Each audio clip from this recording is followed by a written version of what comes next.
Bom dia, hoje é quinta-feira, 5 de outubro e começa agora mais uma edição do Bom Dia Baixada. Eu sou Nathalie Nanini e vamos juntos até às 9 horas da manhã. O trabalho da Câmara de Cubatão é a nossa pauta de hoje. Para tratar do tema, o Bom Dia Baixada recebe o presidente da Câmara Municipal da cidade, Rodrigo Alemão.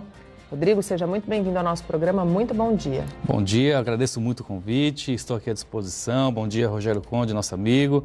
E vamos discutir as situações de nossa cidade, Cubatão em especial. E aqui também, na bancada do Bom Dia Baixada, o empresário e advogado Rogério Conde. Rogério, bom dia. Muito obrigado pela tua participação mais uma vez conosco. Obrigado, Nathalie. Bom dia para você também, Rodrigo, a todos os nossos telespectadores. É sempre um prazer estar aqui participando do Bom Dia Baixada. E hoje vamos falar de Cubatão, né? Então a gente tem muita coisa boa para estar informando aí para a população. E a partir de agora, o nosso WhatsApp, que é o 13988779496, já está ativo e nós também estamos ao vivo pela nossa fanpage no Facebook. Rodrigo, eu gostaria de começar o nosso bate-papo, e não poderia ser diferente, falando da questão do Hospital Municipal de Cubatão, que é talvez hoje uma das grandes preocupações da administração, dos vereadores e principalmente um dos maiores anseios da comunidade, do cubatense. Ele reabre até 4 de dezembro? Temos esperança que sim, estamos trabalhando nesse sentido. Primeiro é bom dizer que quando nós assumimos em janeiro, o Hospital de Cubatão já estava praticamente de fato fechado. Nós tínhamos somente 4 pessoas internadas por questão social, tá? Pessoas que não tinham aonde ser encaminhadas a questão de asilo, as famílias também não queriam dar assistência. Então, esse era o fato. A partir daí, começamos um trabalho de rescisão com a empresa que administrava o hospital. Isso durou, devido a todos os procedimentos administrativos, cerca de 3 meses. A partir daí, virou uma grande obsessão de todos os vereadores, trabalho pessoal do prefeito, do vice-prefeito, para a reabertura do hospital. Sabemos que tiveram vários percalços durante esse caminho, tivemos uma licitação cancelada por alguns motivos que estão sendo discutidos e seguiu o plano B, né? Seguiu o plano B para uma contratação emergencial, tá? De uma entidade. Que dispensa a licitação, né? Correto, que dispensa a licitação, em que hoje, inclusive, foi publicado em que a Fundação São Francisco Xavier foi a entidade no qual se consagrou vencedora para assumir o hospital. Agora começa o procedimento legislativo. Tá? Na data de hoje, inclusive, o prefeito Ademário ficou de nos enviar para o Legislativo, para a Câmara, o projeto autorizando, né, a contratação emergencial dessa entidade, em que se começa o procedimento legislativo e que eu pretendo, de forma urgente, pautar para a próxima sessão de terça-feira. Tá? Pautando para a próxima sessão de terça-feira, a gente tem uma ideia de quando esse contrato de fato é assinado?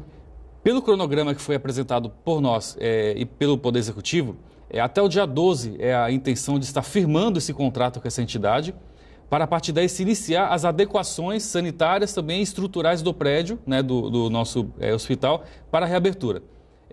Pelo que os engenheiros nos passaram da Prefeitura, são cerca de 45 dias para fazer essas adequações. Então dá tempo. Dá tempo, aprovando semana que vem, porque temos um feriado ainda, tá? Então a semana é mais curta, porém dá tempo. Faremos esses esforços.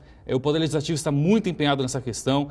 Desde o primeiro dia do nosso mandato, a primeira semana, o Poder Legislativo, junto com o Poder Executivo, esteve na Secretaria de Estado, né, de Saúde, com o secretário Davi Wipe, buscando auxílio, que nos ajude para a reabertura do hospital. Então, não tenho dúvidas que terça-feira que vem nós estaremos votando esse projeto e, se Deus quiser, nesse prazo aí de 45 dias para a reforma, até 4 de dezembro, que foi a data até limite nos foi passado para continuar a permanecer com as verbas estaduais e federais, estaremos reabrindo esse hospital, se Deus quiser. Rogério, o fechamento da unidade de Cubatão, assim como o fechamento de outras unidades de saúde, refletiu diretamente no atendimento aqui de Santos, né? Santos teve uma sobrecarga, a gente já discutiu isso amplamente com o secretário municipal Fábio Ferraz. A reabertura do hospital de Cubatão, ela vai permitir que haja um desafogamento? Eu não tenho dúvida, Aliás, a gente tem falado isso e os atores políticos da região também. Parece que finalmente está se chegando na conclusão de que tanto a área de saúde, educação, segurança, turismo, precisa ser pensado de forma metropolitana. Então, por quê? Porque nós vivemos numa região metropolitana. As pessoas hoje não tem mais, não se divide mais os municípios pelas fronteiras, né? Hoje as cidades são todas, a gente trabalha, mora aqui, trabalha em Cubatão ou em São Vicente, de São Vicente vai para o Guarujá e assim, enfim, essas cidades são todas cidades que hoje têm um entrosamento muito grande. Conversam entre si, né? Muito. E essa questão da saúde, principalmente, ela é fundamental. Sim. E se você não tiver em todas as regiões um polo de excelência, algo que consiga realmente atender a demanda, você acaba sobrecarregando uma das pontas onde tiver esse serviço sendo falho. E aconteceu, infelizmente, com Cubatão. Tudo que precisava ser feito com um pouco mais de especialidade, com uma atenção e mais vagas, acabou vindo para Santos. Então a gente tem certeza que Cubatão agora, conseguindo colocar o equipamento funcionando novamente, vai desafogar um pouco Santos, enfim, vai ajudar também as outras situações. Até, por exemplo, as questões até dos acidentes no sistema Anchieta Imigrantes. Sim. Uma série de questões. A maternidade, que é muito importante. Claro, também, que você precisa, que acaba hoje, Cubatão está praticamente sem o serviço. Exato. Então, e as crianças não deixam de nascer por isso. Exatamente. Então, elas estão buscando, as mães, estão buscando o atendimento nas cidades vizinhas. E a gente precisa ter esse equilíbrio entre os municípios. Então, torcer para que... Dia 4 abre as portas. E aproveitar, perguntar para o Rodrigo como que é essa relação na Câmara. Os vereadores estão todos... Porque a gente sabe que, apesar de ser um assunto, a saúde ser tão prioridade para a sociedade e tudo, a gente sabe que na política a gente vê de tudo, infelizmente. E eu sei que parece que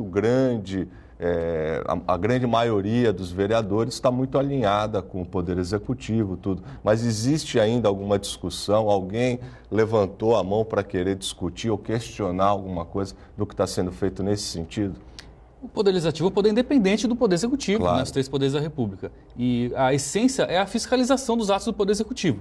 Sim. Então, dentro disso, sem dúvida alguma, sempre tem discussões, sempre nós exercemos essa questão da fiscalização. E eu entendo que o Poder Executivo tem que encarar com bons olhos isso. Claro. Porque a partir de quando estamos fiscalizando, também estamos apontando algum tipo de problema e também solução para isso. Sem dúvida. Então, isso é a essência do Poder Legislativo. Eu quis dizer que você estar alinhado não quer dizer que você diga amém a tudo. Sem dúvida alguma. Mas você alinhado, tem sem dúvida, também, porque é o momento de todo mundo ter que dar as mãos, somar até seus porque poderes. A situação de Cubatão é bastante delicada, né? Não é de fazer política.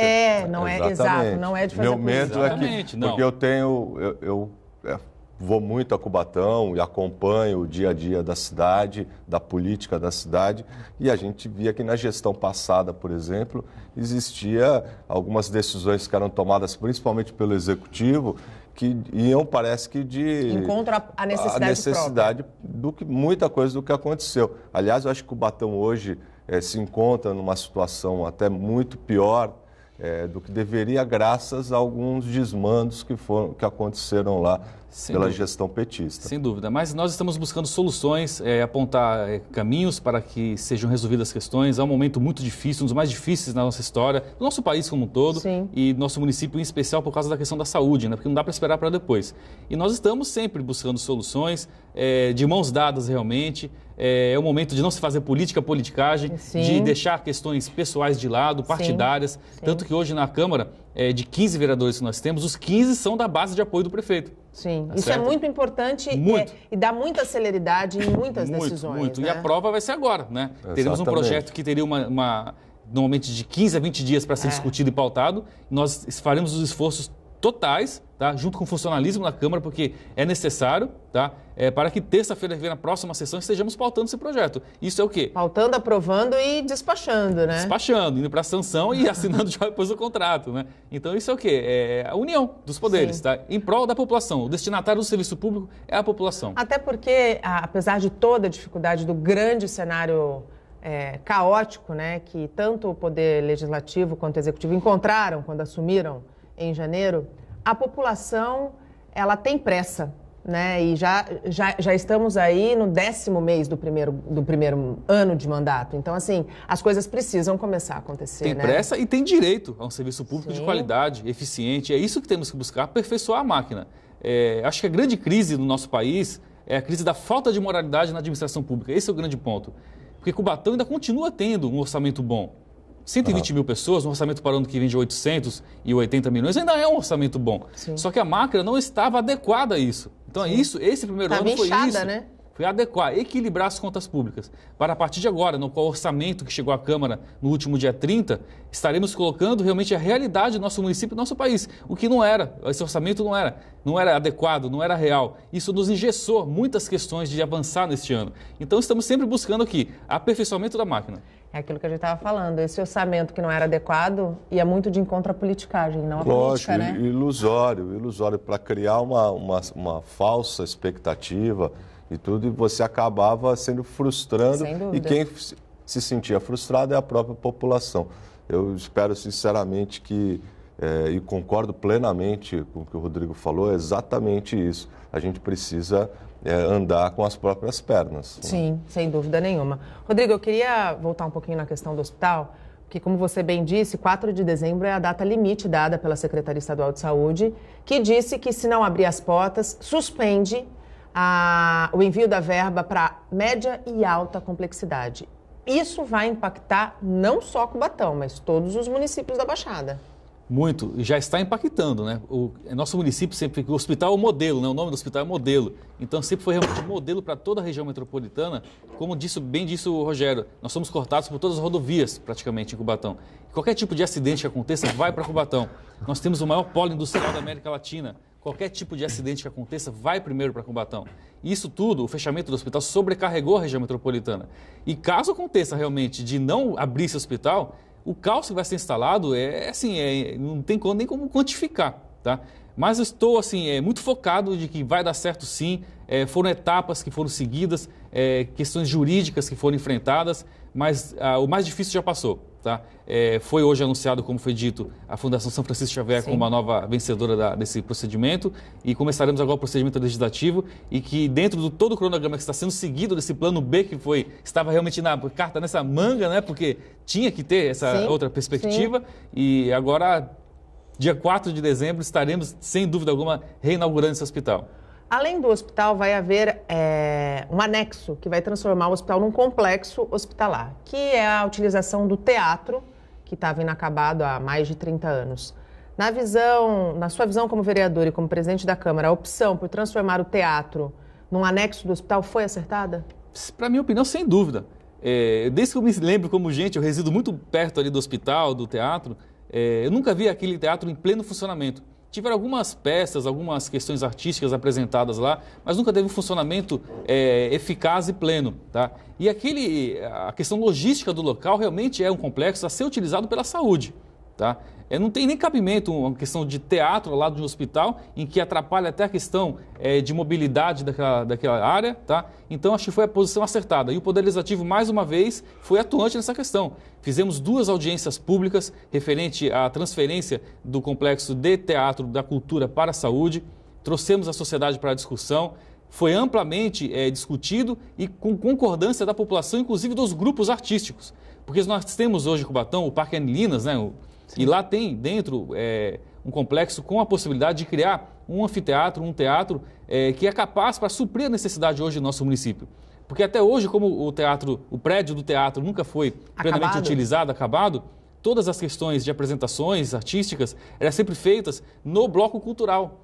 É um anfiteatro, um teatro reduzido, tá certo? Em que nós podemos adequar esse que temos na Anilinas, que irá suprir a necessidade hoje da questão cultural da cidade, tá? Então nós resolvemos 2 questões. A questão da cultura, que estamos encaminhando para ser hoje no Parque Anilinas, e também da saúde, que ali teremos um complexo da saúde em que o município não terá qualquer despesa para fazer a adequação. A entidade que assumiu... Vai arcar com as obras e benfeitorias. Com todas as despesas. E essa posição da Fundação arcar com as obras e com as despesas acaba, no fim da história, dando mais celeridade, né? Porque se fosse o poder público licitar a compra de material, licitar a compra de equipamento, o hospital não ia abrir. Não, é uma tendência, né? A gente percebe que é uma tendência hoje dos gestores procurarem essas parcerias, tanto de você ter uma terceirização de serviços, né? De serviços até as próprias PPPs em outras áreas e tudo. E eu acho que é uma saída para o nosso país hoje muito inteligente e eficaz. Sim. Por quê? Porque existe uma questão burocrática muito grande no país, existe a questão da falta de recursos hoje, da situação em que a gente vive e outra coisa, está na hora de realmente dos governos, do país, de um modo geral, eu digo os governos, que os gestores, tanto da esfera municipal, estadual, federal, sim, de desinchar um pouco. Eu acho que eu sou a favor de um Estado menor, atuando mais onde realmente tem necessidade e deixando que a iniciativa privada, aos poucos, vá ajudando a gerir, a ser o gestor de outros equipamentos e de outros segmentos, né? A gente precisa chamar isso. Eu acho que isso, as experiências que a gente tem lá fora, sim, têm dado muito certo. Sim. E o Brasil agora está caminhando para isso. Eu acho que na área da saúde também é uma boa, né, saída, porque a gente sabe da questão de desperdício, de uma série de problemas e que com a iniciativa privada, com parcerias público-privadas e tudo, a gente tira essa perda, né? Você concorda, Rodrigo? Absolutamente. Inclusive o modelo da reabertura do hospital de autossustentabilidade. Não é uma PPP, na essência, é até um modelo novo, né, que foi lançado aqui pelo nosso município, em que a entidade que assumir vai chegar um momento que vai se autossustentar e o nosso município sequer vai fazer qualquer tipo de aporte financeiro para manter o hospital. Ou seja, essa entidade vai poder vender serviço, plano de saúde. Então é por isso também a intenção e a possibilidade de acoplar o teatro ao complexo hospitalar, porque ali serão vendidos serviços para iniciativa privada, né? Serviços oncológicos, inclusive, tomografia. Então isso tudo abate, vai diminuindo o que o município repassa para manter o hospital e vai chegar um momento em que sequer o município terá qualquer tipo de despesa para manter o hospital, com a parceria privada, público-privada, né, de um modelo novo. Redirecionando essa destinação de verba para outras áreas que... Sem dúvida alguma. Tendo dinheiro em caixa, vão ser utilizadas onde tem mais necessidade. No objetivo final é esse. Ainda falando em verba, quanto que a Câmara já devolveu para a Prefeitura? Perfeito. Com o modelo de enxugar máquina, de celeridade, também de austeridade, conseguimos até o momento devolver cerca de R$1.150.000, tá? Que foi a maior devolução antecipada da história de Cubatão, e isso contribuiu para o município, inclusive, efetuar o pagamento parte das rescisões trabalhistas dos ex-trabalhadores da Cursan. Sem dúvida. Que efetuou o pagamento de R$900 mil do 13º daqueles ex-trabalhadores, em que agora o Poder Legislativo vem cobrando para que se permaneça efetuando o pagamento desses ex-trabalhadores. Até o final do processo, né? Exatamente. E, inclusive, abrimos um crédito especial de R$2 milhões também, autorizando o Poder Executivo, até o final do ano, permanecer com esse cronograma de pagamento desses trabalhadores, e no próximo orçamento já está incluso também o valor correspondente para continuar esse pagamento. Então, acredito que até o final do ano já estejamos aí bem avançados nessa questão do pagamento dos trabalhadores da Cursan. E a Câmara, mais uma vez, contribuiu para isso. Rogério, apesar de toda a situação de Cubatão, quando a gente ouve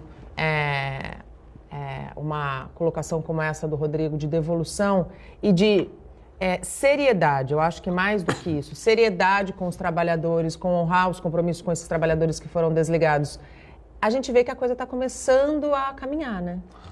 E isso cria uma perspectiva para a população excelente. A gente percebe, por isso que eu dei o exemplo, eu não gosto de ficar em cima do muro, então eu tenho minha posição sempre muito clara.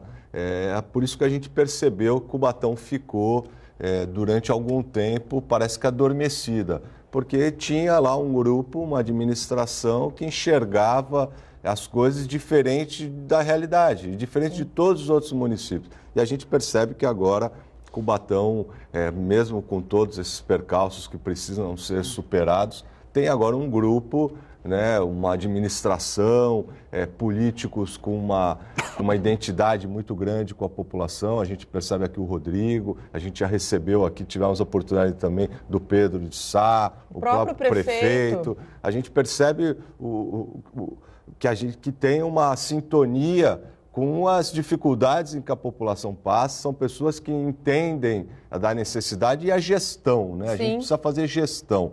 Sim. Haja vista você ter uma antecipação de devolução do valor da Câmara, tudo isso isso é gestão. E planejamento, né? Como é que e você ter essa sensibilidade de saber, olha, o orçamento, não adianta se queixar, o orçamento é esse. Sim. Se você for ver per capita, ele dá para se trabalhar agora. Você precisa saber, com inteligência, aonde empregar os recursos. Então, eu acho que essa nova visão, essa dinâmica que está sendo dada, eu acho que cria uma perspectiva boa para a população e eu espero que ela se concretize. Abrimos o segundo bloco falando sobre o Bike Santos. A cobrança para o uso das bicicletas ainda provoca muita reclamação.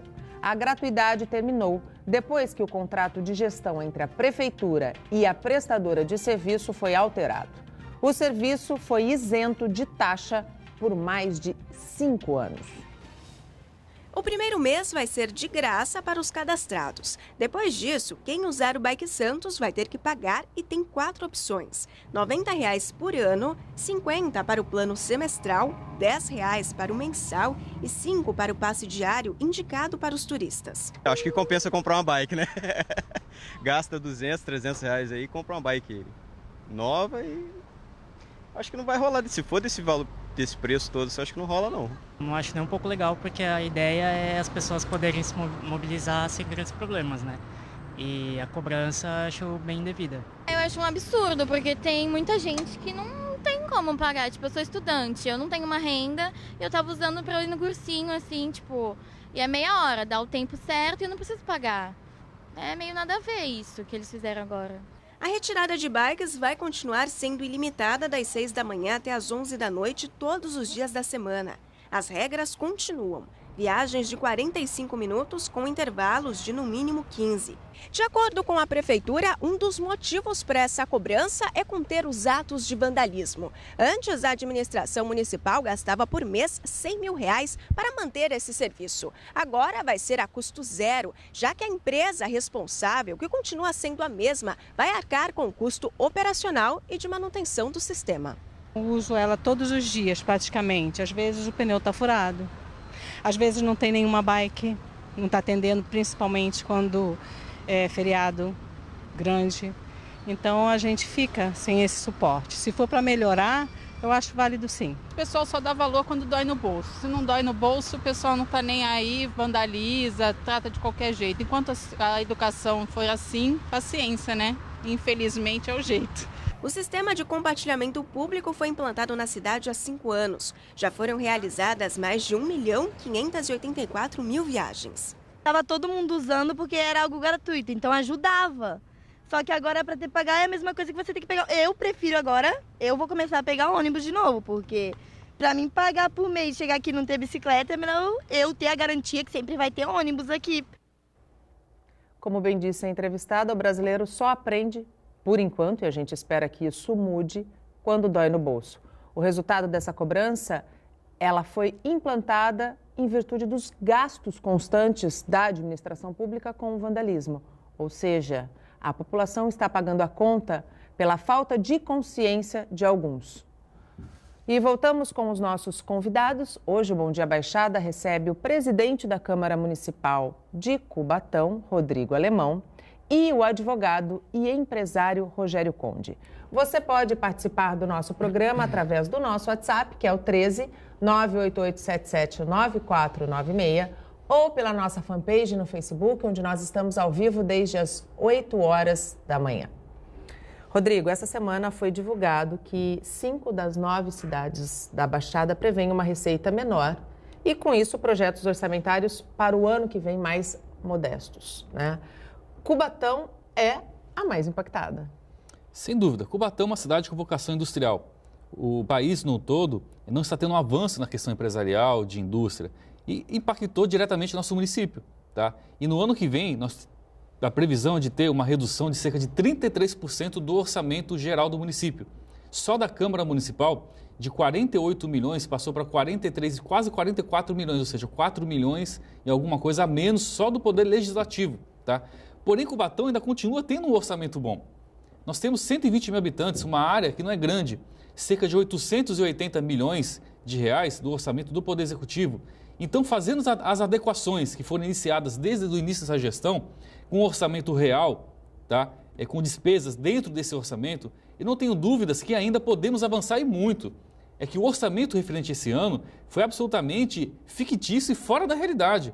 E o orçamento sempre é fictício, porque não sabe a previsão real de arrecadação mês a mês. Mas a despesa do orçamento desse ano foi em cima da receita fictícia. Então não tem segredo, tinha que enxugar a máquina. E com esse procedimento que foi tomado desde o início, com esse novo orçamento, eu acredito que o Cubatão tem muito a avançar no próximo ano, mesmo tendo essa redução de cerca de 33% do nosso orçamento. Rogério, essas medidas de enxugamento de máquina que começaram desde o começo, que se iniciaram no começo do ano, num primeiro momento pareceram muito antipáticas para a população, né? Houve aí um embate muito forte. No entanto, apesar de antipáticas, são necessárias. Sem elas, a casa não vai ficar em ordem. E eu não classifico nem como antipática. Eu acho que faltou, de repente, era início de mandato, talvez um pouco diálogo, uma falta de traquejo, assim, de tato em tratar a situação e saber se colocar e expor os problemas. Essa é a grande dificuldade. Às vezes, a gente percebe, às vezes, profissionais, vou fazer uma analogia aqui, profissionais competentíssimos, mas que não sabem dar uma aula, por exemplo, não sabem transferir o seu conhecimento para os alunos. E eu acho que no início a equipe talvez tenha tido um pouco de dificuldade de passar o cenário todo para a população e de que forma eles pretendiam resolver isso. Então houve um embate, principalmente com o funcionalismo público, tudo, mas eu tenho certeza que eu acho que ambos os lados, né, cada um cedeu um pouco e começaram a dialogar melhor agora e viram que realmente é a necessidade da transparência, de você explicar antes de tomar as decisões. Eu acho que isso é só uma questão de ajuste e a gente percebe que agora esse diálogo permanece. Eu tenho certeza que isso é salutar, porque a partir do momento que os resultados começam a aparecer e você começa a passar informação adequada e a população sente que realmente o que foi dito é o que está acontecendo, eu acho que essa situação muda. Mais uma vez, essa questão do orçamento é importante. Por exemplo, a própria notícia da expectativa de um orçamento e agora o presente ser reduzido, você saber que você precisa ter essa consciência de enxugar e mostrar como vai ser enxugado, eu acho que só isso já dá um pouco de credibilidade a mais e uma tolerância por parte da população. Rodrigo, para evitar o que aconteceu no começo do ano, esse orçamento menor, essas medidas que vão ser necessárias para enxugamento, elas vão ser expostas para a população de uma maneira mais clara e transparente? Para que eles possam, inclusive, participar do processo. Sem dúvida. Primeiro, como bem disse o Rogério, eu acho que faltou no início do mandato, sim, principalmente com os servidores públicos, um diálogo mais ampliado, uma maior transparência da necessidade desses atos que foram tomados, dessas reduções inclusive, direitos de servidores, de demonstrar para a população a necessidade disso tudo. Isso se iniciou no Poder Executivo e quando veio para o Poder Legislativo, cometeu-se o mesmo erro. Mas foram erros, lições que têm que ser tomadas, aprendidas e que não se volte a acontecer nunca mais na história de Cubatão, tá? E eu já assumi isso publicamente e estou novamente aqui dizendo, tá? E eu acho o seguinte, tudo isso que está sendo readequado foi com a participação da população. O orçamento é participativo, foram feitas várias audiências públicas nos bairros da cidade. Agora, com o orçamento no Poder Legislativo, faremos também várias reuniões, várias audiências públicas nesse sentido, inclusive com as indústrias.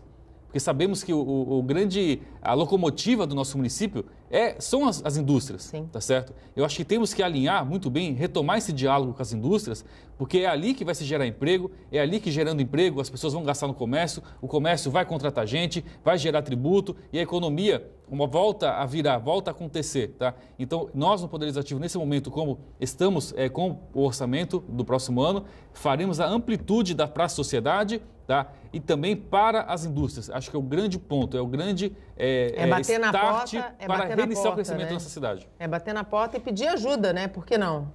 Acho que a ajuda é recíproca. Recíproca, né? Porque vai vir, o toma lá da cá. Exatamente. Até porque tem todo um passivo que se fica na questão ambiental na cidade. E eu acho que hoje essa consciência das indústrias também foram retomadas, tá? Até com a volta da credibilidade dos poderes.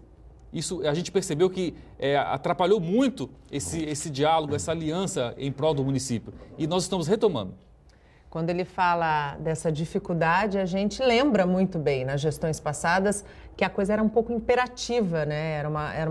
As decisões eram tomadas de acordo com o que se queria, não muitas vezes com o que se precisava, né?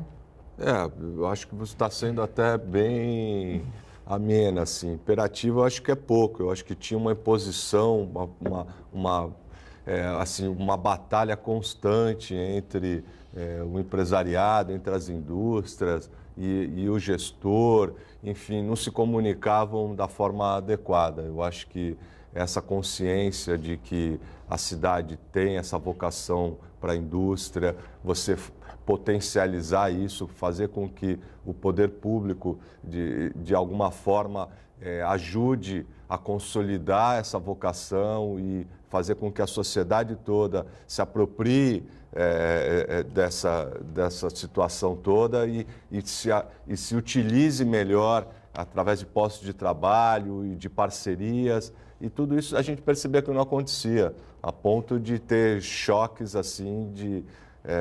Fechar a rodovia. Fechamos a rodovia. E pessoalmente colocar o dedo na cara. Exatamente. Então eu acho que isso não é... Acho que a população não quer isso, acho que o Cubatão diálogo... nem precisa ser lembrado por esses atos, o diálogo tem que imperar, e você precisa ser uma ajuda mútua, né? A gente precisa saber, cada um dentro daquilo que pode explorar mais. E Cubatão tem essa vocação, tem essa condição e precisa voltar a crescer e dar condições de que... quando ter a consciência de quando fecha uma porta, abre outra. Né? Porque não pode continuar acontecendo dos moradores quererem ir embora da cidade, né? É preciso, eu acredito que depois da Casa em Ordem, com a Casa em Ordem, a questão da autoestima, eu sempre digo aqui, que eu acredito e torço muito para que ao fim dos 4 anos, né, a autoestima do cubatense tenha sido retomada, porque eu acho que quando o morador ama a cidade que está, ele entende e se engaja nas causas. Perfeito. Essa questão, resgatar a autoestima da população cubatense, que foi cada vez sendo mais abaixada, amenizada, com tudo isso que vem acontecendo nos poderes públicos. E isso é o grande ponto. Eu acho que a política não é profissão, é vocação. Você tem que passar esses 4 anos que estamos hoje à frente dos poderes e deixar uma marca, deixar ali que a população saiba que tem governantes que estão cumprindo com a sua obrigação. Fazendo isso, a população vai corresponder, a população vai voltar a investir na cidade, os empresários vão voltar a investir na cidade, vão começar a utilizar os serviços públicos de direito que serão eficientes. Sim. E isso tudo vai fomentar que essas pessoas se enraizem novamente na cidade. E que acabou hoje, muitas pessoas que melhoram um pouco de vida, primeiro passo, sair da cidade. Ir para Santos, ir para São Vicente, ir para Praia Grande, e Cubatão cada vez... E outra coisa, tendo essa vontade de ficar resgatando a autoestima, tudo, você acaba encontrando outros caminhos também. A gente sabe da vocação para industrial, da cidade, tudo. Mas tem uma vocação turística questão também, do turismo ecológico, sem dúvida. Esse movimento faça com que Cubatão se torne uma instância turística, recebendo verba DAD. Os passos estão sendo dados, é uma questão de tempo agora, precisa fazer a lição de casa, mas para isso você precisa ter uma população engajada, querendo fomentar. Né? Existe aí um potencial grande aí para um empreendimento comercial que se instale na cidade. Houve um primeiro avanço e depois eu entendo até por força de muito do que se viu da própria administração naquela ocasião, o empresariado recuou um pouco, mas eu vejo que já enxerga com outros olhos a nova administração, a nova situação da cidade. Então é uma questão de você, mas para isso você precisa ter a população junto, acreditando que pode. Sem dúvida. Nós, cubatenses, hoje sequer estamos utilizando nossos pontos turísticos. Nós temos o Perequê, o Parque Ecológico Cotia-Pará, o Parque Anilinas. Para passear tem que sair de Cubatão. Nós saímos de Cubatão. Há pouco tempo atrás eu deixava de ir para a praia para ir para o Perequê. Era uma estrutura fenomenal, né? Água limpa, pode ser muito bem explorada. Então, isso se inicia com nós, cubatenses, resgatando de nós utilizarmos nossos pontos turísticos, porque nós vamos fomentar, vamos ampliar essa discussão. Nada melhor do que a propaganda boca a boca, né? Exatamente. Então, acho que falta isso, a autoestima do povo cubatense, tá? Com os poderes públicos agindo. Não adianta a gente achar que vai ter autoestima se nós não fizermos nosso papel. E esse é o grande ponto, fazer nosso papel inicial. Ainda voltando um pouquinho no orçamento, educação e saúde vão ser certamente impactados por essa redução. Sem dúvida. Né? E a gente sempre fala que educação é a base de tudo e a saúde não deixa de estar ali no lado da importância. Como a Câmara vai fiscalizar para que a saúde e a educação sejam oferecidas de maneira digna para os cubatenses, mesmo com essa redução? Isso que eu disse do início, a redução aconteceu, mas continua se tendo um orçamento muito alto para Cubatão. Tá? Só para a saúde, são cerca de 17%, no mínimo 15%, vão ser aplicados 17%, que chega a casa, se não me engano, de 80 milhões de reais só para a saúde de Cubatão. Para a educação, o orçamento vai ficar na casa de 230 milhões de reais, que vai passar a 27%, a 28%. Ou seja, uma cidade pequena, com um orçamento que muitos municípios sequer tem condições com toda essa de crise, gerir. né? A questão de Cubatão é de gestão. Faltou isso, nós temos um orçamento muito grande ainda. Tá? Faltou gerir isso, ter pessoas compromissadas com a cidade, pessoas enxergando que falta um pouco de ajuste em alguns setores para acontecer, para dar certo. E é isso que estamos fazendo, adequando a máquina à atual realidade do nosso país. E temos muito dinheiro, vai dar certo mesmo. Falta de gestão acaba com uma cidade, acaba com uma sociedade, né? Não, a gente está vendo aí a Lava Jato, né? Não, nós temos vários exemplos na Baixada, a gente não precisa nem se pegar só em Cubatão. Tivemos São Vicente também, que foi infelizmente, as últimas... Dos horrores. Um estrago que fez na cidade, né? A gente percebe na própria educação o que acontecia. A unidade começava a ficar deteriorada por falta de manutenção. A administração fechava e alugava um imóvel.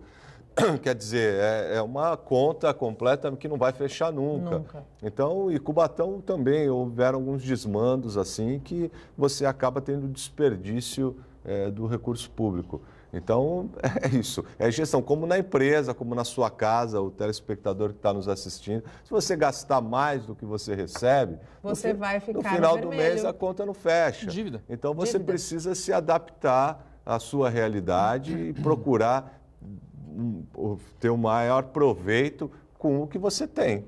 Esse é o segredo e na gestão pública não é diferente. Até porque o orçamento de quase 900 milhões ainda é um orçamento significativo, Desculpa interromper, e tá todos aqueles que nos acompanham. O governo federal, olha o que está acontecendo, como é que você encontra um apartamento com mala de dinheiro, 50 e tantos milhões. Um prêmio da Mega Sena. Um outro delator devolvendo quantias assim maiores que orçamentos de municípios no interior.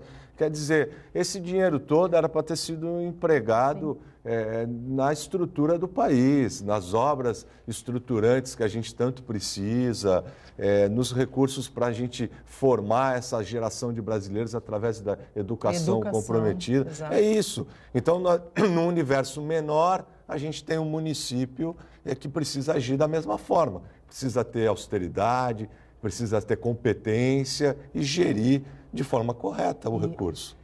Correta e responsável. E chegamos ao último bloco do programa.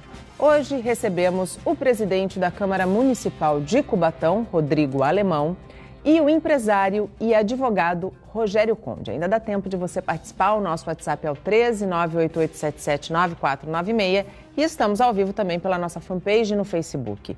Rodrigo, a gente bem colocou no bloco anterior, o Rogério deu a deixa da questão de o Cubatão tem a sua vocação industrial, no entanto, o turismo tem sido apontado como uma ferramenta importante para o fomento da economia, especialmente em tempos de crise. A gente discute muito a questão do turismo metropolitano, de um roteiro metropolitano, de um roteiro inclusive náutico. Ontem a gente esteve aqui com a secretária de Turismo do Guarujá e ela disse que isso está muito bem encaminhado.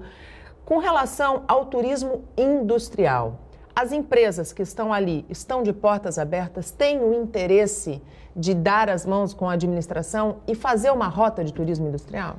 Sem dúvida, é uma discussão que estamos fazendo na nossa cidade, sabemos da necessidade de ampliar a questão de turismo e as indústrias se colocaram à disposição para isso, têm pleno interesse. Estamos em contato direto com o Valdir Calbianco, que é o presidente do Ciesp, diretor da Vale também, fertilizantes em Cubatão, e eles têm colocado à disposição, abrindo as portas realmente da indústria para que iniciamos esse processo de turismo industrial, tá? Em que a consequência disso tudo é o quê? Trazer pessoas para a cidade, pessoas que vão gastar no comércio, né? E gira a economia, tá? Então eles têm se colocado à disposição e o Poder Legislativo, inclusive recentemente, aprovou a questão do plano do turismo na cidade, Sim. né? E foi um pontapé inicial para se iniciar essa discussão, tá? Em que Para está fazer muito... de Cubatão uma instância, Exatamente. De interesse turístico, né? E que agora depende também do Estado fazer a parte dela também, né? De ter uma lei estadual e começar a vir verbas, né? Específicas, né? Para fomentar essa questão. Então as indústrias têm se colocado à disposição, Poder Legislativo e Executivo também, unidos nessa causa. Aliás, Cubatão é a única cidade da Baixada Santista que não é considerada instância turística. Né? Foi uma pena, acho que justamente pelo fato de não ter essa preocupação, acho que não teve um movimento em favor disso. Tem uma questão aí da proximidade com a Mata Atlântica. O ecoturismo é riquíssimo. Você tem a questão dos rios ali, nossa, tem um potencial tremendo. A gente tem cidades do interior com menos até... E que recebem mais turistas. E recebem mais turistas porque investem e se estruturaram para receber, recebem bem. E tem condição de se vender como um destino, exatamente. Né? E eu tenho certeza que Cubatão vai conseguir, e até porque tem esse potencial todo que quando tiver estruturada e um planejamento feito, né, porque tudo passa por um planejamento sem dúvida. Vai despontar como um destino principalmente eu acredito, dá para fazer até turismo radical em Cubatão. Sim, dá mesmo. Essa parte toda do turismo ecológico eu acho que... A gente não vai mais precisar ir para Brotas. Exatamente. Né? A gente vai ter Os turismo... pilões, temos o Perequê, que estão praticamente sem utilização, né? E acho que ali é o grande ponto a gente trazer esses turistas para a cidade. As trilhas. E o início, que eu falei, a população cubatense começar a utilizar também. Sem dúvida. Porque nós vamos para fora. Exato. A partir do momento em que a comunidade acreditar no potencial, ela passa a vender para fora, né? E hoje rede social é muito rápido, né? A velocidade que a gente não tem noção. Isso tudo vai ser ampliado de tal modo que eu não tenho dúvida se nós vamos sim alavancar e avançar muito nessa questão. Quando a gente fala de servidor público, muito se questiona a qualidade, em alguns momentos, do serviço prestado. A Comissão de Constituição de Justiça e Cidadania, CCJ, aprovou ontem a demissão, o fim, né, da estabilidade, a demissão por insuficiência do desempenho, né? Quando a gente busca uma carreira pública, o que atrai muita gente ao serviço público é a tal da estabilidade. E muita gente fica naquela zona de conforto. Essa regra, ela pode ser o começo de uma mudança no atendimento do servidor público, e eu não digo que são todos os servidores públicos, não estou colocando todos no mesmo pacote, porque existem muitos servidores públicos muito competentes e muito atenciosos, só que a gente encontra gente que entra na zona de conforto. Exato, e fica, e acha que nunca vai ser demitido. Não, eu acho que é o início, não. Acho que é claro que esse é o início de você procurar eficiência na gestão, cada vez mais.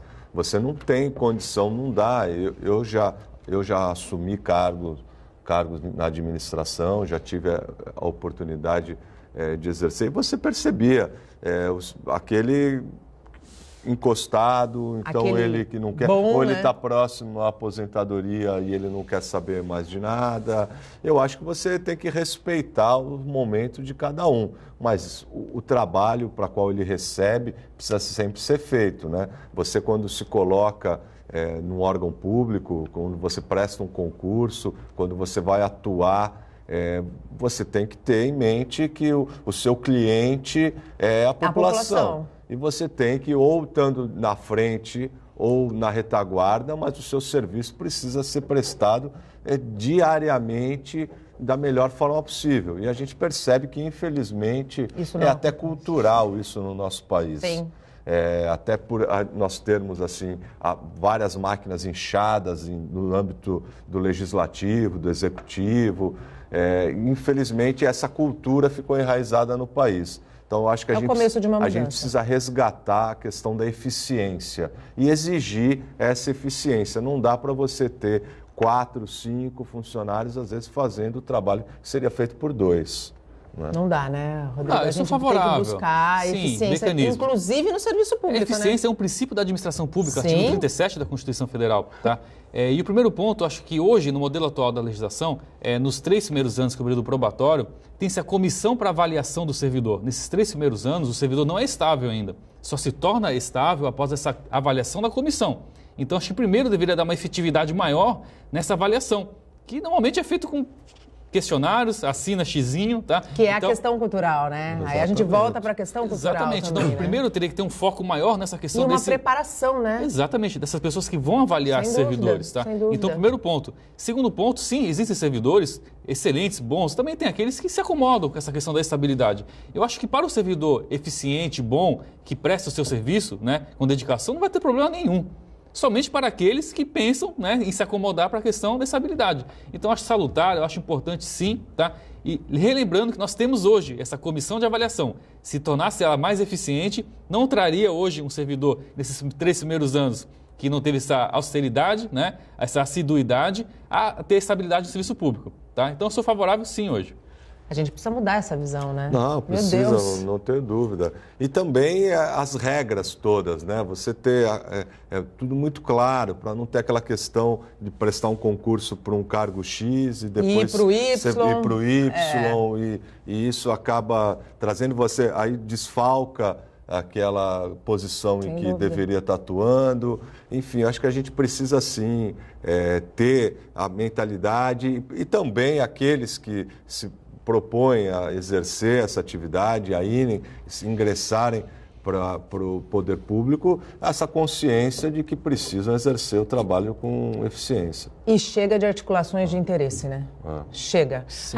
O nosso programa acabou. Rodrigo, tem um monte de assunto que a gente não conseguiu debater. Precisa voltar, precisa convidar Já de novo o deixa presidente da estendido Câmara. o convite para você voltar, porque eu acho que a Câmara é o local onde a população busca quando precisa ser ouvida, quando tem alguma reclamação, porque vocês são os olhos fiscalizadores mesmo, junto com a comunidade. Eu quero voltar também, porque eu tinha mais umas perguntas. Você volta também, eu te convido também. Aliás, você é um convidado sempre muito bem-vindo. Muito obrigado. Tá? Então, deixo estendido, agradeço demais a tua participação, a tua disposição e parabenizo pelo trabalho e pela transparência, porque eu volto a dizer, eu torço para que daqui 3 anos, né, porque a gente já está quase no fim do primeiro ano de mandato, Cubatão tem a sua autoestima resgatada. Muito bem, estou à disposição, agradeço muito o convite, gostei muito do programa, várias questões realmente nós queríamos abordar, não conseguimos, né? Estou à disposição, tá? O convite aí é uma honra estar aqui, né? Quando quiser que eu volte, estou aqui para voltar, tá? E o Poder Legislativo Municipal é o poder mais próximo da população, tá? Então, realmente, temos que trazer essa discussão para a população, tá? E eu convido sempre a população cubatense de acompanhar as sessões da Câmara às terças-feiras, 16 horas, e a última sessão do mês é às 18 horas, se inicia às 18 horas. Então, acompanhem os trabalhos dos vereadores, reivindiquem. É direito de vocês. Façam valer o seu voto, Façam valer. Muito obrigado, estou à disposição. Rogério, uma grande honra estar aqui ao seu lado também, tá? E aparece em Cubatão para a gente conversar. Claro. Rogério, muito obrigado pela tua participação mais uma vez. Eu que agradeço, agradecer também a todos aqueles que nos acompanharam até agora. É um prazer participar do lado do presidente da Câmara, Rodrigo Alemão, que está com uma trajetória interessante, Sem Cubatão, dúvida. Bacana, e que logo, logo vai ser cada vez mais reconhecido pela população. Então, e é sempre bom a gente estar conversando sobre as cidades da região. Da nossa região. Da nossa região, e principalmente por Cubatão em particular, que eu tenho um carinho muito grande. O Bom Dia Baixada fica por aqui. Você pode ficar bem informado sobre tudo o que acontece na região e no mundo acessando o Santa Portal. Não esqueça de curtir nossa fanpage no Facebook e nossa página no Instagram e no Twitter. Eu volto amanhã com a nossa tradicional Agenda do Porto, às 8 horas da manhã.